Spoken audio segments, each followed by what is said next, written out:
High, আজকে রাত্রে ডিনারে বানাচ্ছি পনির, তাই ভাবলাম তোমাদের সাথে রেসিপিটা শেয়ার করি। মানে যত সহজ প্রসেস আছে, যত কুড়েমির কাজ আছে এই রেসিপিটার মধ্যে আমি সেইটাই করেছি।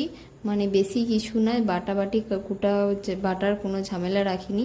প্রথমে কড়াতে একটুখানি বাটার গরম করে এর মধ্যে পেঁয়াজ, কাঁচা লঙ্কা, আদা, রসুন, টমেটো, কাজু একটু হালকা কেটে নিয়ে এগুলো দিয়ে দিয়েছি, যাতে একটু ভাজা ভাজা হয়ে যায়, লাল হয়ে যায়। সেই পর্যায়ে এসে এটাকে নামিয়ে নেব। এই যে প্রথমে একটু চাপা দিয়ে ভালো করে ভেজে নিচ্ছি। আর কাজুটা দিতে আমি ভুলে গিয়েছিলাম, তারপর কাজুটা লাস্টে অ্যাড করলাম। আর হ্যাঁ, আরও দুটো জিনিস দিতে ভুলে গেছি, দুটো না একটা জিনিস দিতে ভুলে গেছি, সেটা হচ্ছে শুকনো লঙ্কা। শুকনো লঙ্কাটা লাস্টে মিক্সচারে দিয়ে একবারে পেস্ট করে নিয়েছিলাম, আর তার সঙ্গে একটু দিয়েছিলাম টক দই। তো এইগুলো একটু ভালো করে ভাজা হয়ে যেতে, এই যে এরকম ঠিক যতটা ভাজা হয়ে যাবে লাল লাল করে, তারপর নাবিয়ে ঠান্ডা করে নেবে। তারপরে মিক্সচারে একটা ভালো পেস্ট করে নেবে। এই যে একটু টক দই আর শুকনো লঙ্কা দিয়ে দিয়েছি, দিয়ে ঠিক এরকম পেস্ট করে নিয়েছি। আমার পেস্টটা আরেকটু মিহি হতো, তাড়াহুড়ো করে আরেকটু মিহি করা হয় না, মানে একটু জল দিলেই মিহি হতো।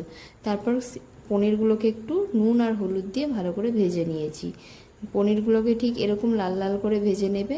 আর তোমরা যদি চাও এটাকে হচ্ছে যে জলেও ডুবিয়ে রাখতে পারো, আমি জলে ডুবিয়ে রাখিনি, এরকম ভাজাই রেখেছিলাম। পনির শক্ত হওয়া নরম হওয়া নিয়ে আমার কোনো ঝামেলা নেই। আমার পনিরটা এতই ভালো লাগে, পনির যেভাবেই আমাকে রান্না করে দাও আমি খেয়ে নেব। তাই জন্য পনিরটাকে একটু ভালো করে, কোনো বার তো আমি পনির ভেজেও খেয়ে নিই ভাত দিয়ে। তো পনির এরকম হালকা করে একটু ভেজে নিয়েছিলাম, নিয়ে তুলে নিয়েছিলাম। তারপর ওই তেলের মধ্যে একটু জিরে ফোড়ন দিয়ে আর ওই যে পেস্ট করে রাখা মশলাটা দিয়ে ভালো করে একটু কষাতে হবে, যতক্ষণ না কাঁচা মশলার গন্ধটা যায় আর তেল ছেড়ে আসে। অনেকক্ষণ ধরেই একটু কষাতে হবে। ঠিক এই পর্যায়ে যখন আসবে তখন দিয়ে দিতে হবে জল।